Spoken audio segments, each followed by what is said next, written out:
and be a CEO.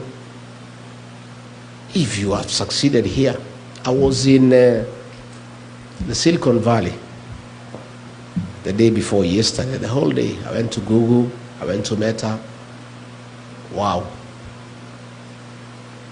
The center of innovation, the whole world.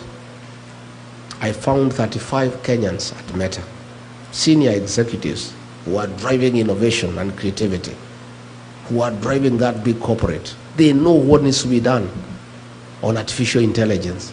They know exactly what we can do to make Kenya a very serious tech hub that will be admired by the rest of the continent.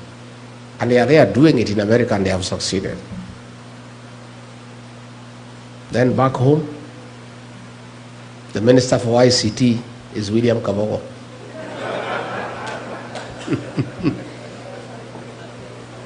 Aren't you embarrassed? Surely.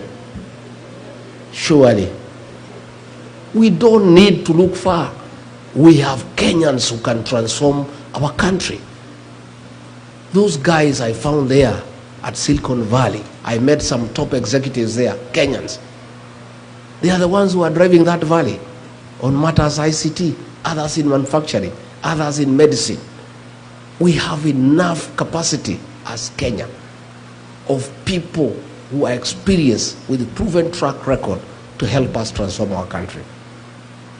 Yet we just go and pick fellows who have no idea as to what they are doing.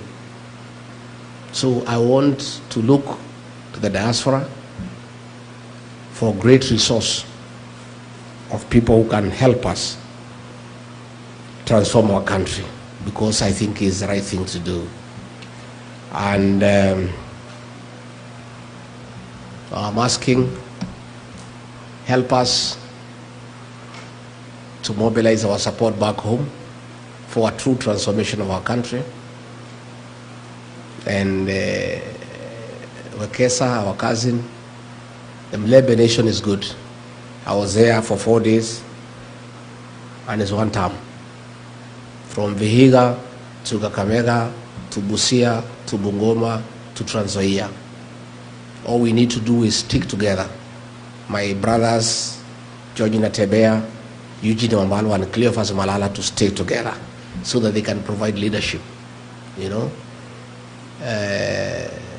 my place there in the mountain, hiyo nimefunga na kifunguo nikawachia Justin Muturi akae naye, na nikamwambia nikisikia Kasongo amerudi huko utanijibu. We were there with our cousins at the coast. Is good. Lower Eastern Ukambani is good.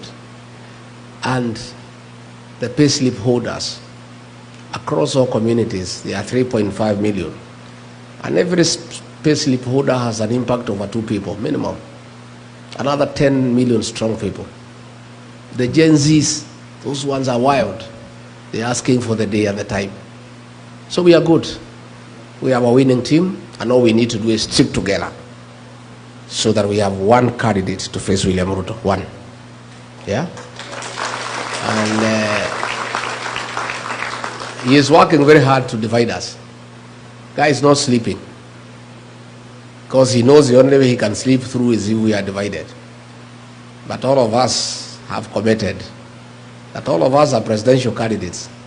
But towards the end, we'll sit down and agree on one candidate. And Rick G has given a commitment that in case the formula does not favor me, and I'm not the one picked to be the flag bearer, I and my supporters, who are in millions, will unconditionally support the candidate whom we have agreed on.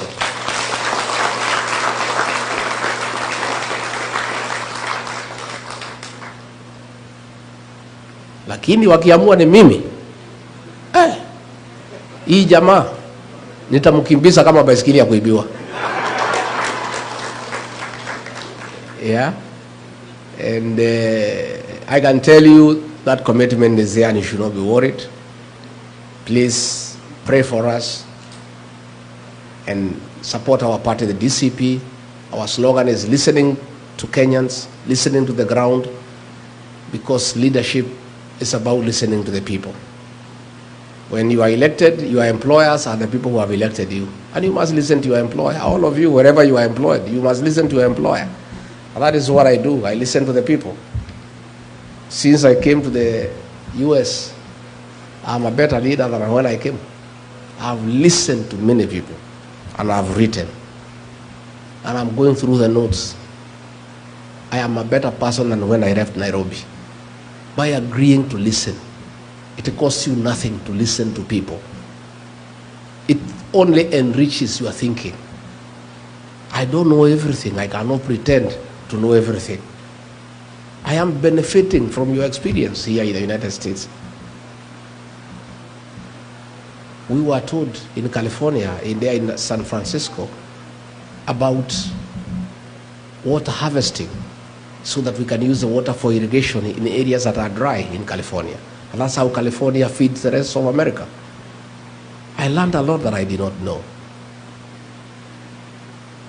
At ICT, the tech world, I learned many things I did not know. When I was at Meta, I learned that for you to get productivity out of employees, you allow them to have an easy environment where there are no issues of ESR. So I found some young people there with the jeans. They are the ones who are driving that company. Even their boss is coming, they don't even call him sir. Kwetu pale kwa Ruto ukienda cabinet, unainama kwanza ukiingia karibu uguse kichwa na sakafu. And nobody is allowed to say anything. In that cabinet, I'm the only guy who was speaking. And in fact, I heard the majority leader in Senate, Aaron Cheriot, saying that I never used to speak in cabinet. I stopped speaking. Because I realized this guy, even if you speak, he has already decided what will happen. So you are just wasting your time. So I'll just sit and not even listen because he has already decided what will happen. So they had Meta. I found working groups of young people. Nobody is a boss there. Everybody is allowed to be creative and to have initiative and is discussed and agreed on. It was a very useful lesson for me. That given a chance to lead Kenya, I'll create such environment even within cabinet, even among PSs. I just allow people to talk and be easy so that they are able to be creative and productive and they can be useful to the country. So I want to say I am very happy and I wish I had more time to be here in LA because this is the greatest theater of the world where all the stars in film, in music are. Yeah? I'm walking around with the people here to see whether I can meet one of them. Yeah? I would have loved to be here, a longer time, but I'll come. I've really enjoyed since I came. People are very nice. They are very kind to us. And I would also have wanted time to visit the filmmaking industry to see what we can borrow from here for the purposes of exporting that experience and knowledge to our country.